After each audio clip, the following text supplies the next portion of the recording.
Bom dia aos nossos irmãos que nos acompanham pelas redes. Que bom estarmos aqui essa manhã. Que bom cantarmos esses louvores, né, irmãos? Adorar o nosso Deus. Que saudade, né, irmãos? Que saudade que dá de estar juntinho, né? De estar mais junto, mais próximo, né, só? E damos graças a Deus pelos irmãos pelo enfrentamento que temos tido esse ano, né, irmãos? Estou vendo aqui a Solange, né? Que recentemente a família toda, né? Só as crianças que não pegaram Covid, só a Júlia. Mas estão aqui, que bênção, né? Outros irmãos que enfrentaram essa enfermidade, outros que passaram por outros momentos tão difíceis, né? De exposição. O Binho fez cirurgia, foi para o hospital. Todo mundo preocupado, né, irmãos, com todo tipo de exposição, mas que bom que o Senhor tem cuidado de nós.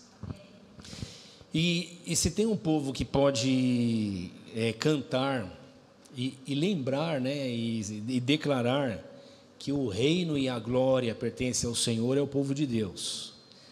Toda a glória, todo o poder, o reino pertence ao nosso Deus.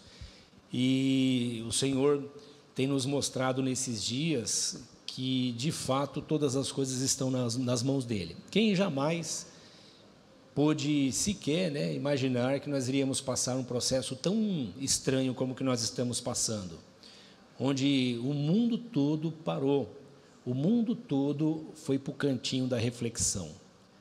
Os terroristas perigosos, né, os violentos, os mais terríveis do mundo, né, os super-heróis, o Homem de Ferro, o Homem-Aranha. O Homem de Ferro já tinha ido embora, né, mas o Homem-Aranha, o Batman, foi todo mundo para o cantinho da reflexão, pensar o que é a vida, quem é Deus, quem somos nós, a brevidade, a fragilidade da vida. Os super-heróis, os ditos super-heróis espirituais, blindados, né, que estava declarando a amarração de demônios e de entidades, não sei o que, tiveram que correr para os seus quartinhos da reflexão, ficar quietinho no cantinho, porque o Senhor mostrou que Ele é o Senhor da terra, dos céus e da terra, que tudo está nas mãos dEle, e dEle é o reino, o poder e a glória. Nós demoramos a entender isso, e ainda estamos aprendendo, mas já e em breve, esse reino será pleno. Por enquanto ele está sinalizando o reino dele entre nós, mas em breve será pleno. E aí nós nos renderemos plenamente ao Senhor, totalmente conscientes de que o reino, o poder e a glória dele só pertence a Ele. Amém, irmãos? Que bênção que temos testemunhos de vitória, de alegria, de conquistas, de superação. Que bênção que podemos pensar, nos reinventar, refletir, podemos como num luto, sofrer as perdas, sofrer o silêncio, sofrer a impossibilidade. Como é preciso isso, irmãos? Como é necessário isso? Como é importante nós sentirmos a dor que tem que ser sentida para não ter que se sentir de novo. E que bênção que nesse caminho nós estamos aprendendo que o Senhor está conosco. Em janeiro agora, nós iniciaremos uma sequência de reflexões com a igreja, de pregações, sobre o tema peregrinação. E nós queremos extrair lições do povo de Israel, o povo escolhido por Deus, desde a sua saída do Egito, a peregrinação do deserto, até a preparação para a entrada na terra prometida, as experiências, as vivências deles, as crises, a revelação de Deus, do seu amor, do seu cuidado, da sua misericórdia, a natureza humana, a rebeldia humana e o amor complacente do Senhor, também a sua justiça, o seu juízo, sua correção. E nós queremos tirar lições para esse tempo que nós estamos vivendo. Nós somos peregrinos aqui na terra, irmãos, somos peregrinos, estamos passando pela terra, somos forasteiros. Aqui não é nossa terra, aqui não é nosso lar, nós não temos raízes aqui. E essa pandemia vem para nos ajudar, nós, aqueles que seguem a Cristo, a refletir sobre isso. Então, em janeiro, nós estaremos conversando sobre esse tema, peregrinação.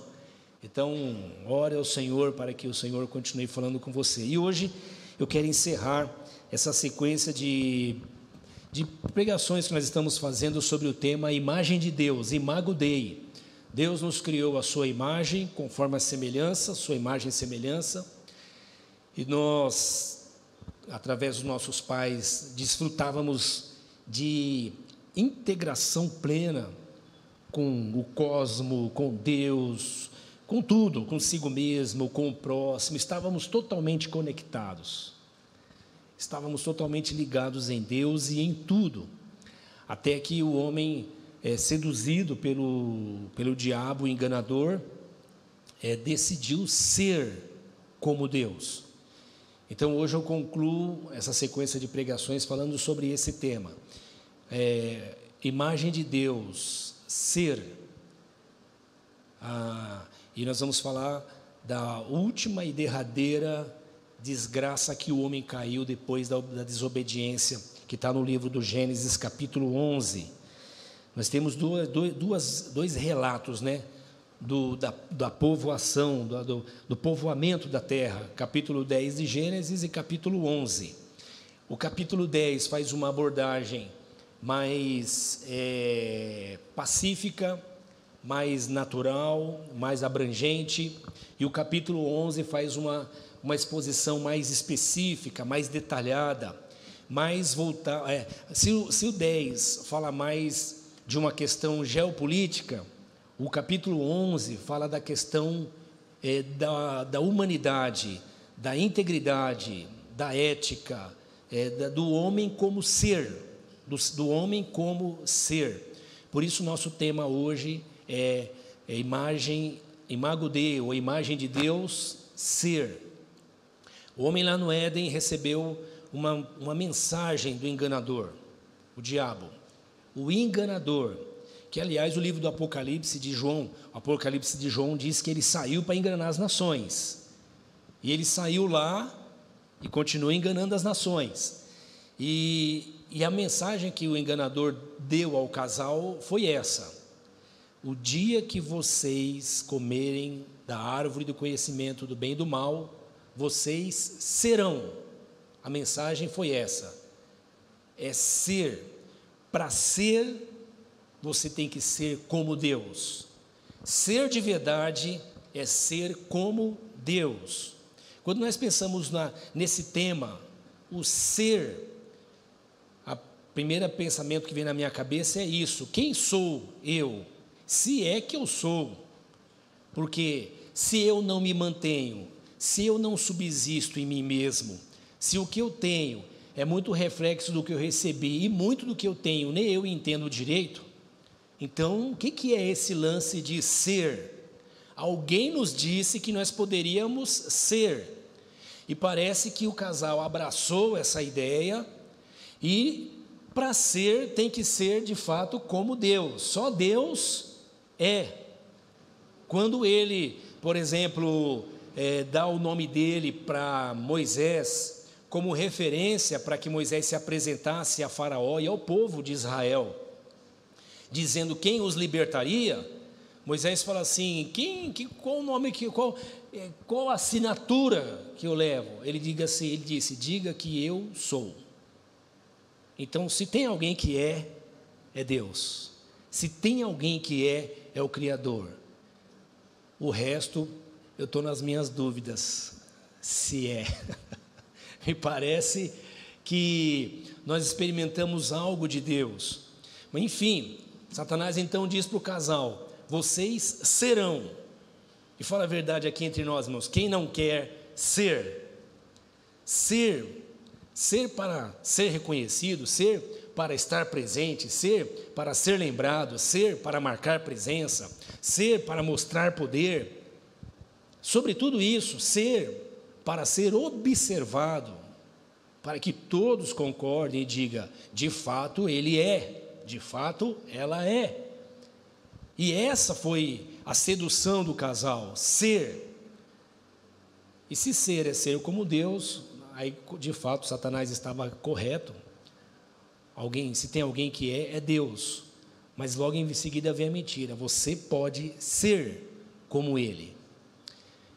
E hoje nós vivemos a loucura que vivemos, no caos que vivemos, essa caricatura de ser humano que somos, mas ainda assim me parece que estamos convencidos de que podemos ser. Uma distorção maior ainda vem pelo caminho, nos ensinando que para ser você precisa ter. E aí nós endoidamos de vez e estamos consumindo a terra como gafanhotos, destruindo a terra, nos autodestruindo para ser. Tudo vem do conceito de ser. Eu quero orar com você antes de ler o texto de Gênesis 11 para a gente pensar sobre esse assunto. Pai, nós te louvamos por esse tempo que o Senhor tem nos dado, por essa jornada que temos feito no capítulo 1, 2, 3 de Gênesis e agora no capítulo 11, aprendendo com os nossos pais, com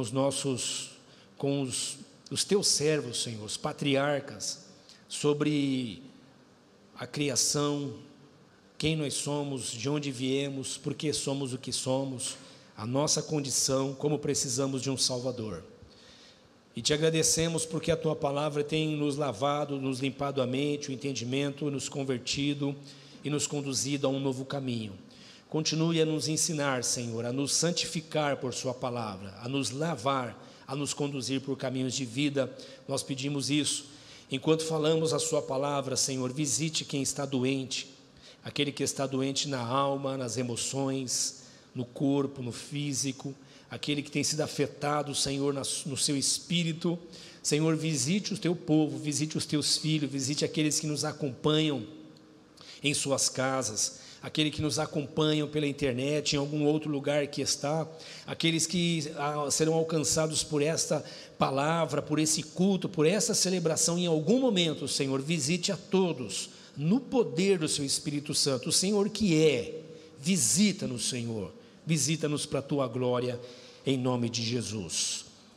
Glória a Deus. Capítulo 11 do Gênesis diz assim: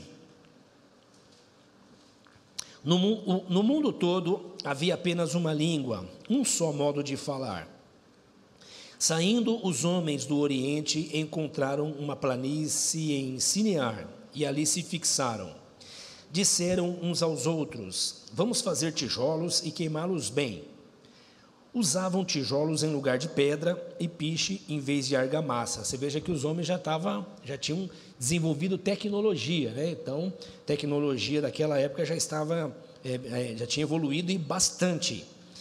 Depois disseram: vamos construir uma cidade como uma torre que alcance os céus, os arranha-céus de hoje, a mesma coisa de hoje, né? Eu estou lembrando aqui dos prédios, dos edifícios lá de Dakar, né? De Dubai, né? Usavam tijolos em lugar de pedra, piche em vez de argamassa. Depois disseram: vamos construir uma cidade, uma torre que alcance os céus. Assim, nosso nome será famoso. Olha só, irmão, glamour, conhecido. Quem não quer ser famoso, hein, gente? Isso aí nós estamos atrapalhados faz tempo, gente. Famoso, negócio de Facebook inventou agora, mas o negócio vem de longe, né? Famoso. E não seremos espalhados pela face da terra. Olha, estão conversando, estão fazendo reunião entre eles, e claro, Deus está excluído dessa reunião. Só que o Senhor desceu para ver a cidade e a torre que os homens estavam construindo. A Bíblia diz que o céu e a terra é do Senhor, os homens e tudo que existe na terra, né? Então o Senhor desceu no quintal dele para ver que bagunça que estavam fazendo. E disse o Senhor: eles são um só povo e falam uma só língua.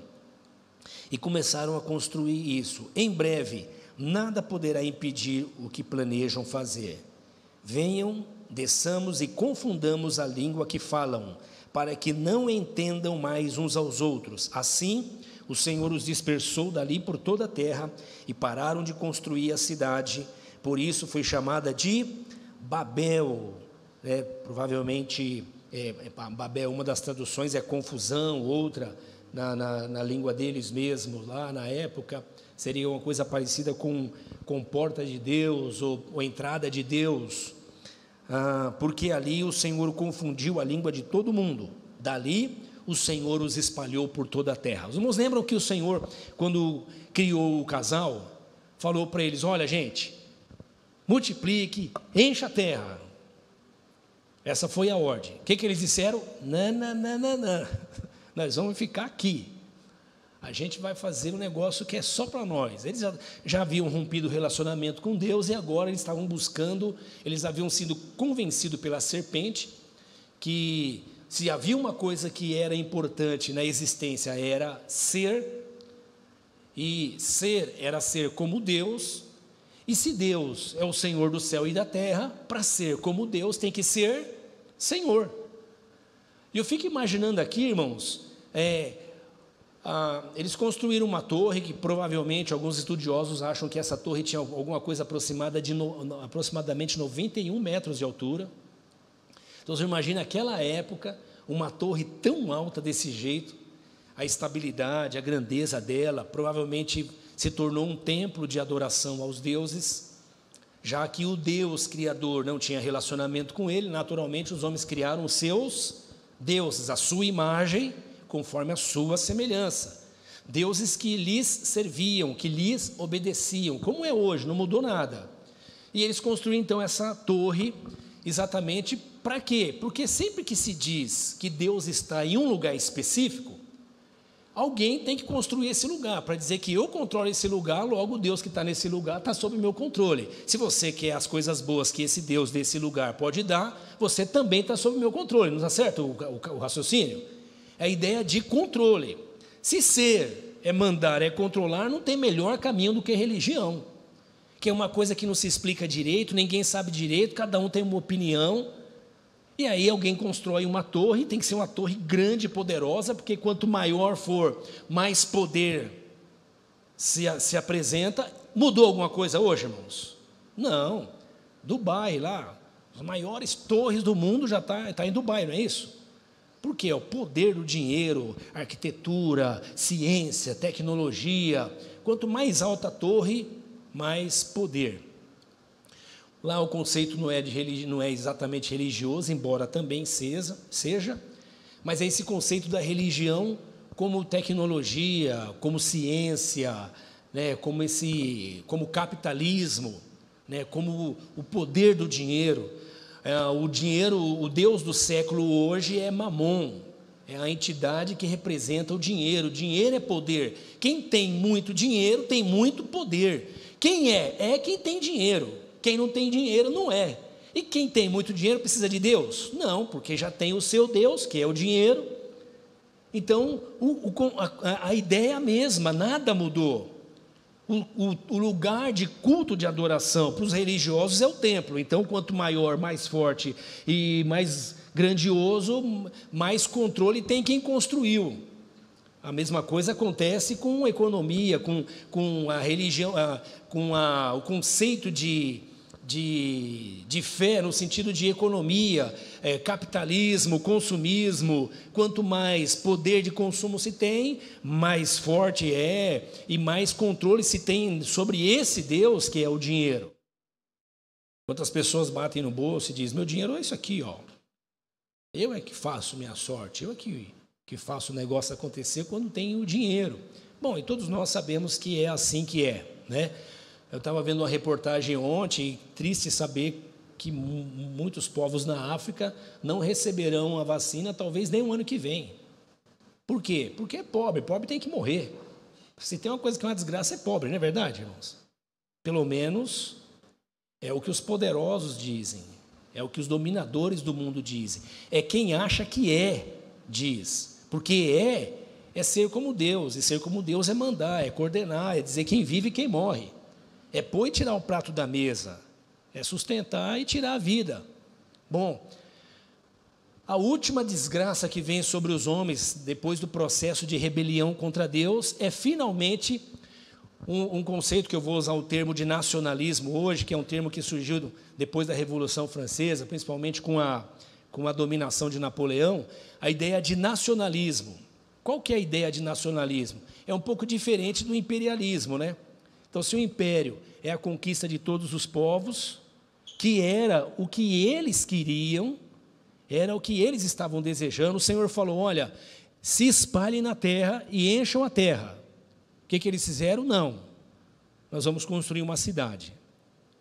Porque se você tem um lugar onde você pode acumular pessoas, quem tem mais, manda mais, controla mais, explora mais. E eu fico imaginando os milhares de pessoas que foram envolvidas no processo de construção dessa torre, que a proposta é tocar os céus, chegar a Deus, ter um lugar de culto a Deus.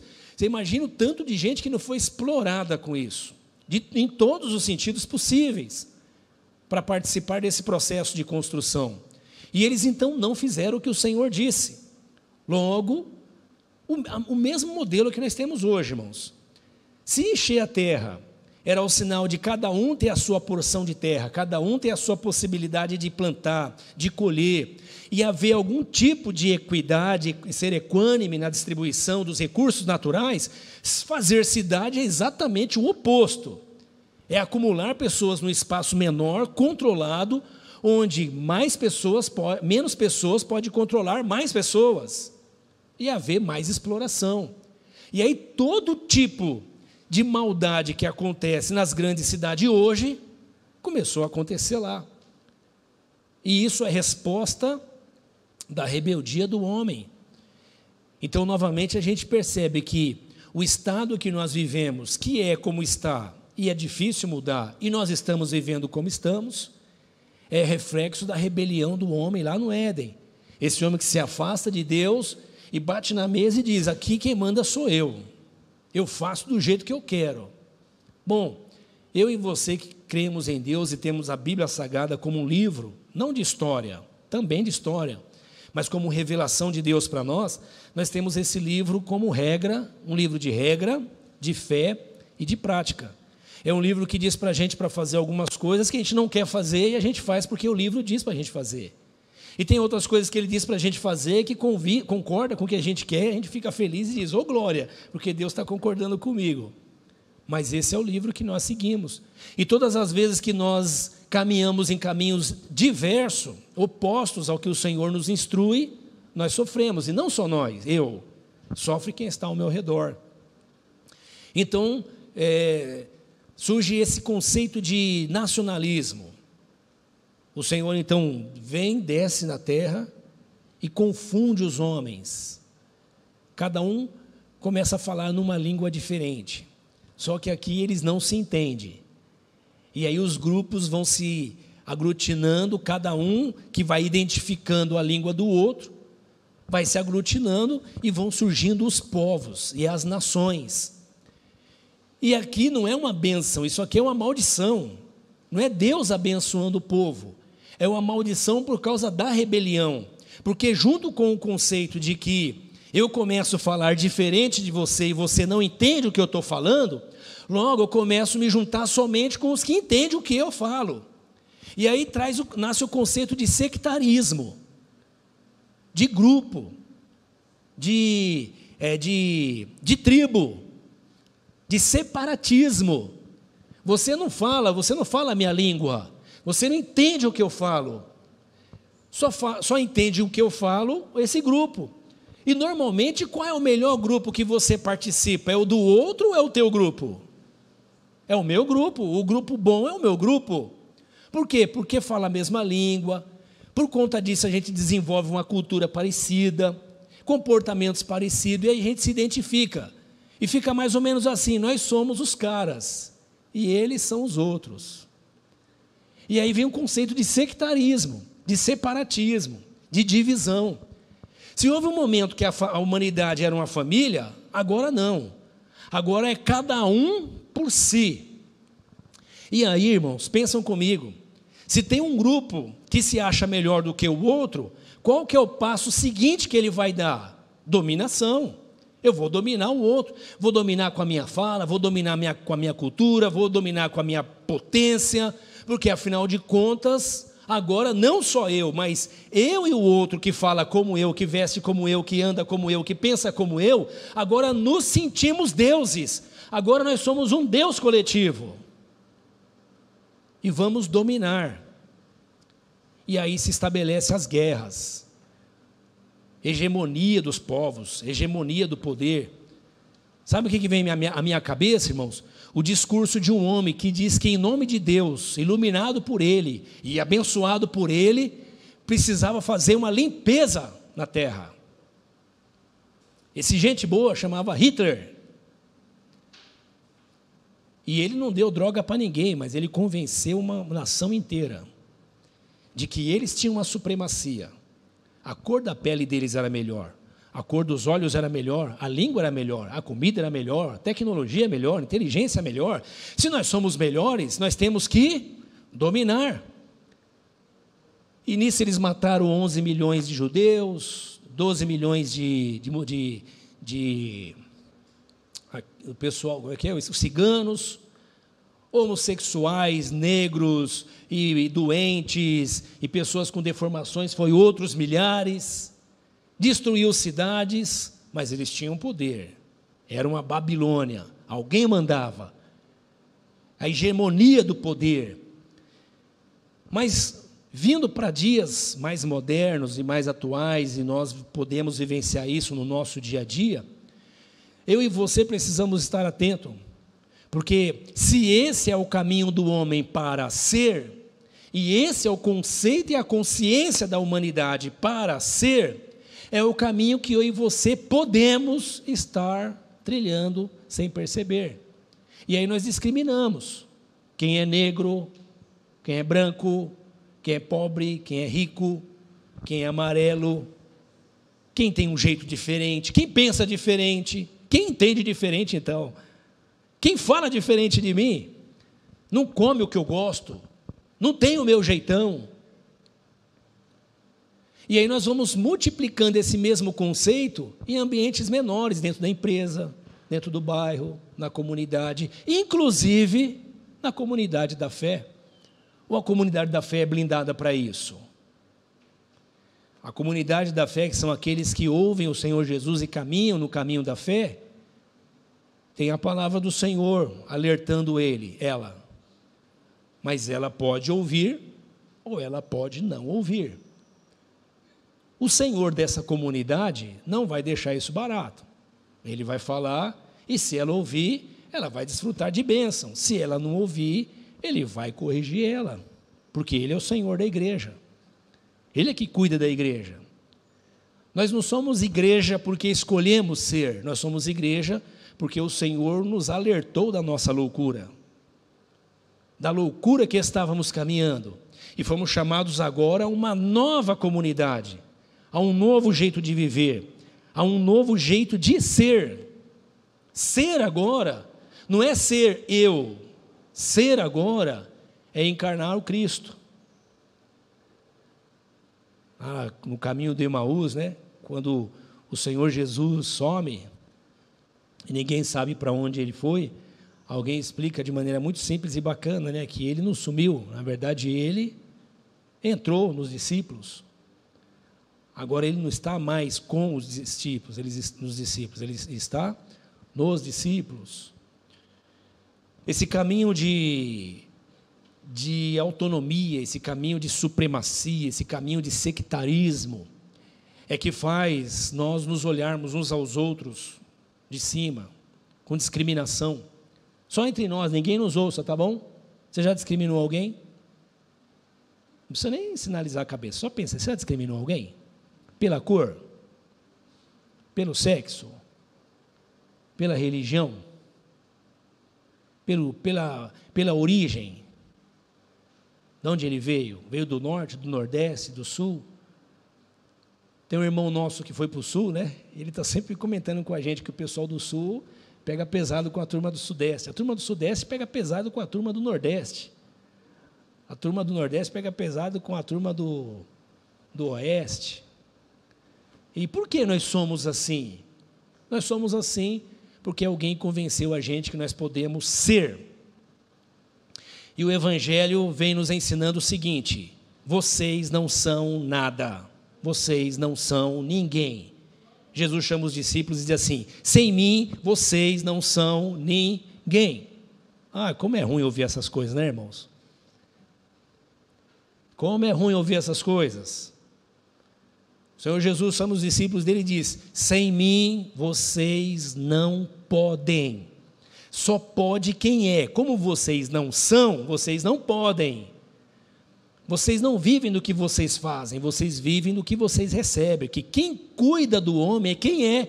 Só pode sustentar, manter na vida quem é, e só é Deus. Se eu não sou, e agora eu entendo isso, por que eu vou tratar o outro diferente? Por que eu me sinto maior do que o outro? Que doença é essa? Um homem deu 16 facadas na mulher esse fim de semana, esse Natal. Como é, de onde vem tanta loucura, insanidade? É amor? Que amor é isso? Pode dar o nome que quiser, nós, que somos seres racionais, entendemos que isso é loucura, essa é dominação. Isso é esse conceito de ser. Eu sou, como eu sou, eu tenho. Quem tem é dono. E o dono é assim: se não tiver comigo, não vai estar com ninguém. E se tiver comigo, tem que comer na minha mão. É a síndrome de Deus. É a síndrome do Satanás. Mas eu estou falando da humanidade que diz que é gente boa, que ama a Deus, que ama o próximo, que só tem alegria, que só faz o bem.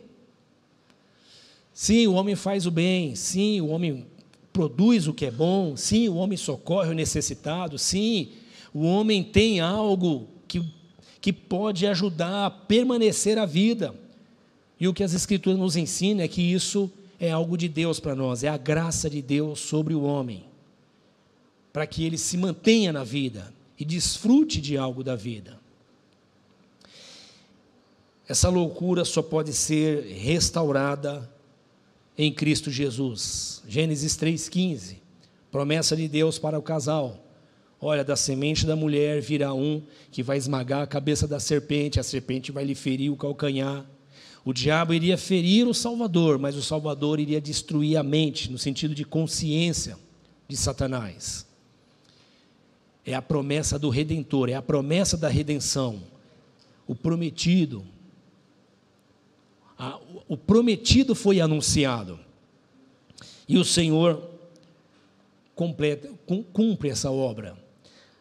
Eu queria que você abrisse a sua Bíblia lá em Atos capítulo 2, Atos capítulo 2, se lá em Gênesis capítulo 11,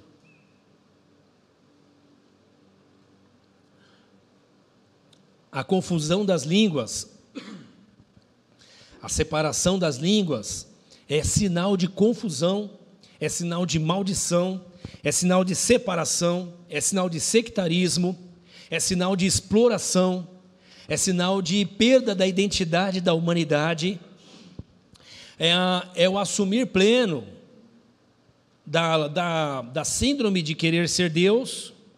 Em Atos, no capítulo 2, nós vemos o cumprimento da promessa de Deus, trazendo novamente unidade onde havia separação. Atos capítulo 2, esse texto nos fala do dia do Pentecostes. O dia do Pentecostes é o cumprimento da profecia de Joel, de que o Espírito de Deus, seria agora derramado, seria dado para que outros de fato fossem. Então, se ser é ser como Deus, não é possível ser Deus. Mas Deus então tem uma promessa de redenção, que é se doar, se entregar, se derramar, para que eu largue o osso, largue a mentira, largue a ambição de querer ser e me entregue àquele que de fato é. Eu lembro da ilustração de uma criança que está brincando na sala com uma moeda, e joga a moeda para cima e para baixo. Ela tinha ganhado essa moeda do pai, e brincando na sala, joga para cima e para baixo, essa moeda cai dentro de um vaso, e ele enfia a mão do vaso para pegar a moeda, ele pega a moeda, quando ele puxa a mão não sai, porque o gargalo do vaso é apertado. E aí ele começa a chorar e gritar e espernear, com medo de apanhar, porque se bater quebra o vaso, e com medo de perder a moeda, porque a alegria dele era aquela moeda, era o que ele tinha. E a mãe fala, o pai fala, todo mundo fala, e ninguém faz aquele menino tirar o braço dali. Ele não consegue tirar o braço, porque ele não larga a moeda, né? O pai então vai lá, enfia a mão no bolso, pega uma moeda maior ainda, mostra para ele e fala: se você largar essa moeda, eu te dou essa. O olhinho dele, igual o nosso, brilha. Aí ele larga a moeda, a mão dele sai. E eu fico imaginando que é isso que o Senhor está nos propondo nesse texto. A mentira que o diabo entregou para o casal lá no jardim do Éden é uma moeda que o homem se agarrou, se apegou. Mas aqui em Atos capítulo 2, nós vemos o Senhor nos dando algo maior, algo melhor, algo superior, algo surpreendente, dizendo: larga isso que o diabo te deu, eu tenho algo melhor para você. Se ele prometeu que você poderia ser, eu já disse, você não pode ser, você não é. Não é possível ser quando você é criatura, só se é quando é criador. Mas ele nos dá algo maior, ele nos dá a promessa de não de nos fazer deuses, mas de vir morar em nós e nos libertar dessa mesquinhez, dessa pobreza, dessa desgraça, dessa síndrome de querer ser Deus e de se ver maior que o outro, superior que o outro, melhor que o outro. Atos capítulo 2, o texto diz assim, versículo 15: havia em Jerusalém judeus devotos, vindo de todas as nações do mundo. Ouvindo-se o som, ajuntou-se uma multidão que ficou perplexa, pois cada um os ouvia falar em sua própria língua. Ouça aqui, cada um os ouvia falar em sua própria língua. Imagine o cenáculo, um lugar parecido como esse, aproximadamente 120 pessoas estão reunidos, que são os discípulos de Jesus. Eles estão temerosos, porque Jesus havia morrido, ressuscitou, mas ninguém estava vendo ele. Ele havia dado uma promessa, em Atos 1,8, ele diz: você fica em Jerusalém, até vocês serem revestidos de poder. Olha que maravilha, Atos 1,8, vocês serão revestidos de poder, e aí sim, vocês serão o quê? Minhas testemunhas. Ser é receber algo de Deus, e não é algo como a vida que todo mundo tem, não é algo como uma ética boa que a sociedade tem, não é algo como moral que nós podemos construir, ela vai se mudando e se ajustando no tempo. Ser é receber algo que vem de fora. E o Senhor diz então, em Atos 1,8, promessa que Ele fez aos seus discípulos: vocês serão, mas o que vocês serão é minhas testemunhas. Vocês vão testemunhar o que eu sou em vocês e o que eu sou através de vocês. Vocês serão minhas testemunhas. E aí, capítulo 2, o texto que nós acabamos de ler é o cumprimento dessa promessa. Eles estão reunidos e então um barulho acontece no ar, eles começam a ver marcas na cabeça um do outro, como se fosse uma língua, não sei exatamente como é que é isso, mas é algum sinalzinho na cabeça, e eles começam a falar em outras línguas. Que línguas eles começam a falar? Cada um, ao invés de falar na sua própria língua, começa a falar na língua do outro. Olha que fantástico.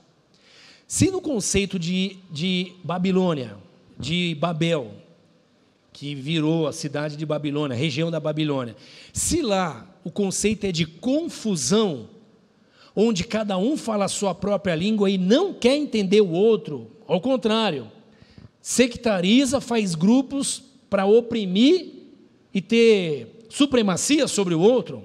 Aqui em Atos capítulo 2, quando o Espírito vem, cada um deixa de falar a sua língua para falar a língua do outro. Olha que maravilhoso. Não é fantástico isso? Ao invés de eu olhar para mim e pensar só em mim, só ver eu, o Espírito Santo vem para me mostrar o outro. E para eu me comunicar com o outro. E para eu falar com o outro. E eu só falo com o outro quando eu me vejo no outro. Quando eu me percebo no outro. Independente da cor da pele, da condição social, do sexo, da religião, da mente, do jeito dele ser. do que ele come, do que ele bebe. É se ver no outro. Aí você pode falar e o outro vai te entender. Eles começam a falar cada um na língua do outro.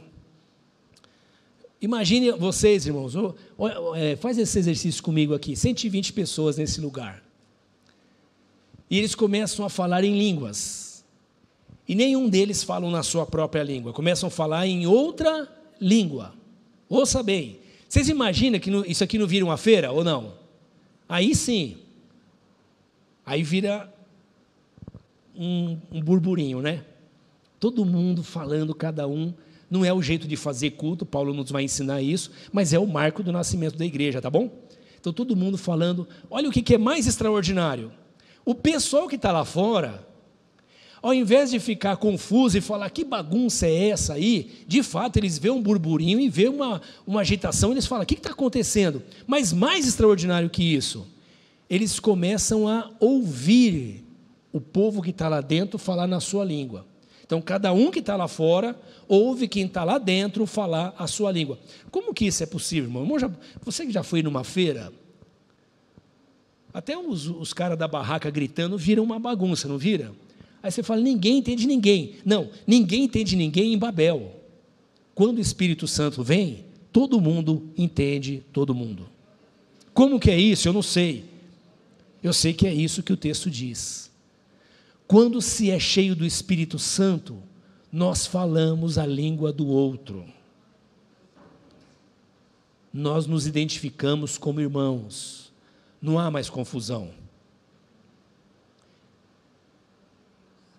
Nós falamos a língua de Deus. E a língua de Deus é o amor.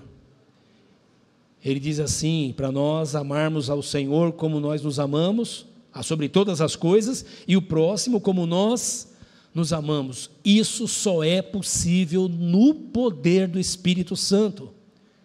Não é possível amar sem ser cheio do Espírito Santo. É possível desejar, é possível cobiçar, é possível querer dominar, é possível querer ser senhor do outro, é possível, inclusive, diz a Bíblia, entregar o corpo para ser queimado, mas só para ficar bonito na foto. Tal sandice nós temos, o ser humano tem. Amar não é algo que vem dos homens, amar é algo que vem de Deus, e eu e você só recebemos isso quando nós somos cheios do Espírito Santo de Deus. Ser cheio do Espírito Santo, lá em Efésios, capítulo 6, eu vou encerrando já, antes que você caia da cadeira. Eu falo isso para os irmãos acordar, meu irmão, não fica triste não. Vamos lá, capítulo 6 de Efésios. Não, 5:18.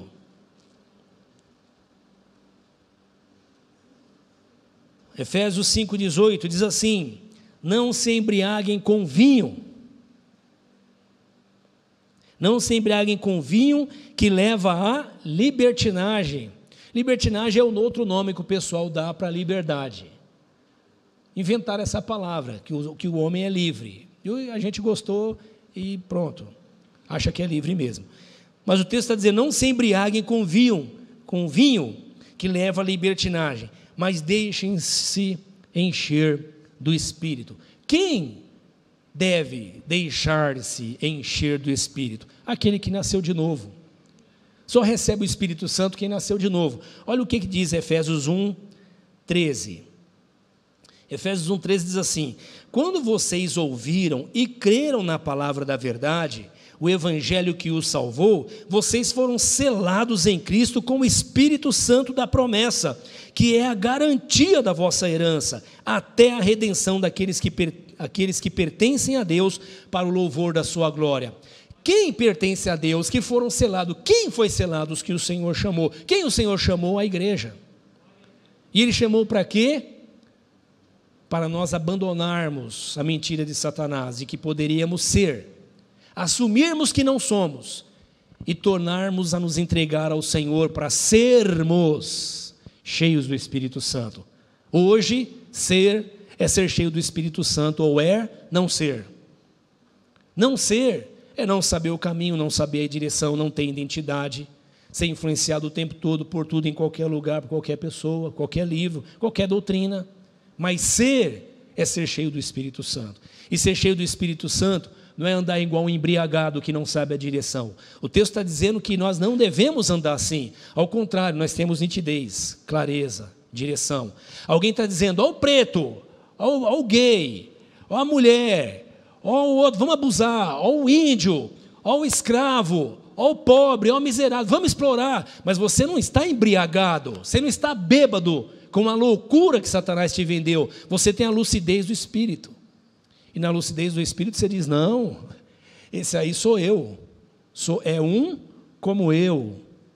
E eu não vou deixar você explorar, e eu não vou deixar você abusar, e eu vou me incomodar se você quiser explorar, porque agora eu fui cheio do Espírito Santo. E o texto continua, a partir do capítulo 6, nos dizendo que ser cheio do Espírito Santo é se reunir e cantar e celebrar o Senhor, e dar o passo seguinte. Sabe qual é o passo seguinte? Sujeitando-se um ao outro. O marido se sujeita à mulher, não precisa mandar, por quê? Porque o Espírito Santo que está nele indica que a mulher é um com ele, e ele se sujeita à mulher. E a mulher? A mulher se sujeita ao marido, porque ela tem o Espírito Santo. E o filho se sujeita ao pai, porque ele vê o Espírito Santo no pai, e ele quer o mesmo Espírito que o pai tem. E o pai se sujeita ao filho, não fica abusando, explorando, batendo, mandando, não é um chefe, ele tem autoridade do alto. É um caminho de sujeição, sujeitando-se uns aos outros no Senhor. O Senhor nos chamou para sermos cheios do Espírito Santo. E o primeiro fruto do Espírito na lista que nós temos em Gálatas é amor. Quando eu amo, eu não olho para você segundo o seu sexo, a cor da sua pele, a sua carteira, onde você mora, ou a sua compreensão, a sua formação intelectual. Eu olho para você como um comigo. Nós vivemos dias difíceis, irmãos.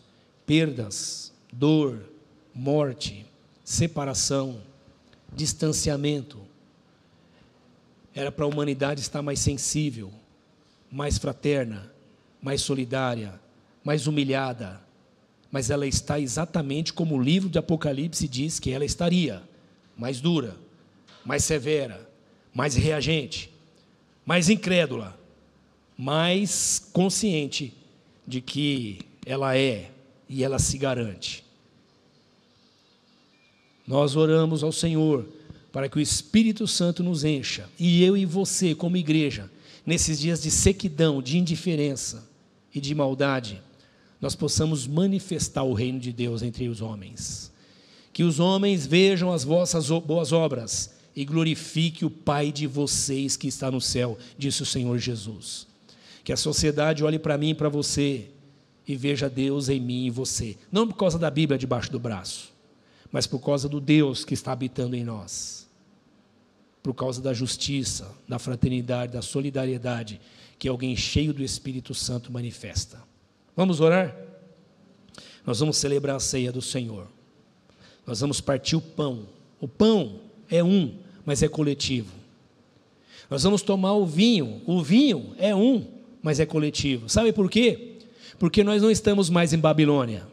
Nós não estamos mais na confusão. Agora, irmãos, nós sentamos à mesa. Quem senta na mesa comigo? Quem senta na mesa com você, irmão? Quem senta na mesa com você? Responde aí. Quem é que senta na mesa com você? O Senhor disse que muitos se surpreenderiam, porque prostitutas e publicanos e pecadores iriam sentar na mesa com o Senhor, e muitos religiosos não sentariam. Porque às vezes o religioso acha que parece que o publicano, a prostituta, os pecadores, convencidos pelo Espírito Santo, vão entendendo que não são.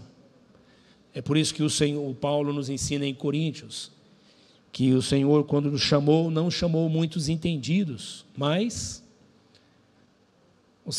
eu e você, tá bom assim? Não chamou os sábios, os entendidos, os bons, chamou quem? Eu e você entendeu? Que bom, né, irmãos? que o Senhor nos chamou, não merecendo nada. Glória a Deus, eu quero orar com você. Vamos agradecer ao Senhor por esse tempo, essa reflexão, essa palavra. Eu oro para que o Espírito leve você para esse final de ano, se enchendo do Espírito Santo e da graça de Deus. E vamos orar consagrando os elementos da ceia. Pai, nós oramos a Ti, agradecidos pela Tua palavra, Senhor, que podemos ler e entender como o Senhor tem nos chamado para uma nova vida, uma nova comunidade, uma nova unidade, uma nova fraternidade. Obrigado por nos chamar, Senhor, e nos alertar para abandonarmos, Senhor, a cada dia o discurso enganoso e mentiroso de Satanás e ficarmos somente com a Tua viva e santa palavra. Obrigado, Senhor, pela Tua graça que nos encheu, Tua palavra que nos confortou. Senhor, abra nossa mente e nos ajude, Senhor, a partir da nossa casa, a tratarmos o outro como desejamos ser tratado, olharmos para o outro como desejamos ser vistos e andarmos, ó Senhor, de maneira que o Teu nome seja glorificado. Como cantamos aqui, Senhor, que o Teu nome seja santificado, que o Teu nome seja santificado através do nosso testemunho. Nós pedimos isso em nome de Jesus.